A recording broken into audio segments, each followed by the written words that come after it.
So there's this bald guy from Replit having tons of interviews. I think I've watched around 3 so far. He's preaching this gospel that for me makes absolutely no sense. It's the most reductionist argument in the world. And it says that in the future, there'll be nothing, just two jobs, customer service and his platform.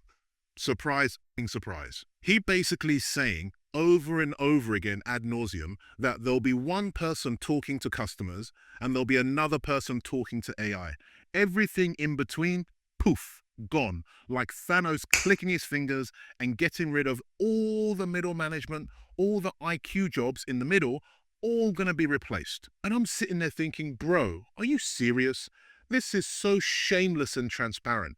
It's obvious that you're just making a plug for your own product. The irony, the balls on this dude, the irony.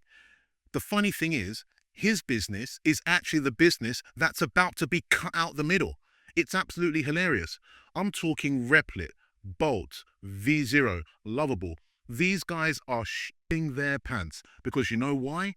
Their whole business model, which was an AI wrapper built around Claude Code or other similar LLMs, Claude just launched Claude Design, which has completely obliterated the value Replit brings. His product, his service was a wrapper.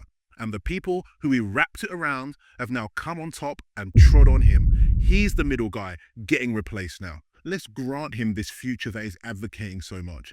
Let's pretend that it isn't a product demo dressed up as futurism. Let's just say he's right.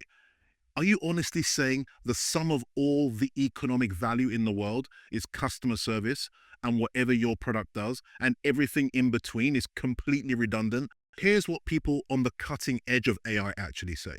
Let's listen to Karpathy, who was, I think, the Tesla director at one point of AI and now works at OpenAI. This guy knows what he's talking about.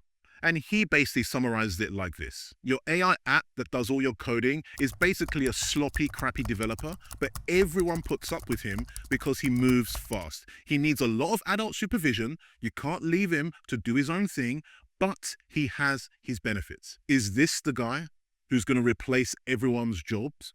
Everyone with a brain, all the intellectual jobs in the world, all the brain power we have on the planet is going to be replaced by some sloppy dude who can barely write decent code without you overseeing it? Come on. It's not that he replaces humans. He amplifies humans. He makes the smart even smarter. That's what it does. And after all is said and done, it's not the tip or the but that makes the value. It's actually all the people in the middle.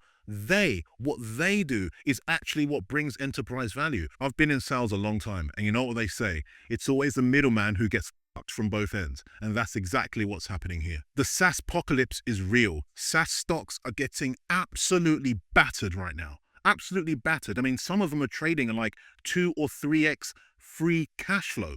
That's insane. Can you believe it? And I keep thinking to myself, if Replit was a publicly traded company, after what happened with Claude Design, do you think Replit would also be in the absolute toilet? Replit would be at the top of the heap of the SaaS apocalypse. I guarantee you, Replit would be down 60, 70, 80% if it was a public traded stock. And this guy knows it. He knows it. So why he's throwing stones when he lives in the glassiest of glass houses, I don't get it. AI alone? AI drifts, it hallucinates, it goes in the wrong direction, it gives you things you don't need, it just fucks it up if you don't watch it. It needs to be controlled. It probably is going to get very tumultuous at times. It is. It's going to be difficult. The job market's going to change. Our roles are going to change. The things we do are going to change. Is this going to cause disruption? 100%. But that's a good thing. You can't bake a cake without breaking a few eggs. But I do honestly believe to be this reductionist is so wrong and disingenuous. Maybe I'm wrong. Maybe I'll eat my words. And if so, I'll see you in the pub and I'll be behind the bar pulling you a pint. The most important thing you need now in the world of AI, as the LLMs chew through the app player more and more, you need a moat. And that moat only comes with data. That's the one that you can control. Yes, there are security moats and regulatory moats, fine. But the one you can control in the industry that we're talking about, that's general for most people, is data. That's the moat you need. And I'm sorry, Replit doesn't have a moat. It doesn't. You're telling everybody to worry about the rising sea levels as you've built your house on someone else's sand. This just doesn't make sense. The point is, I just don't think it makes sense to listen to this reductionist argument. Use your own brain, use AI, love it, absorb it, use it, and and take as much advantage of it as possible and see where the chips lie. Like I said, maybe we're all, it probably well is the case, but until then, live life, enjoy. Like, share, subscribe if you like this video. And yeah, I'm building AlphaWeb. If you're interested in what that is, click somewhere, go check it out. If you're into e-commerce, you're going to find it absolutely fucking fantastic.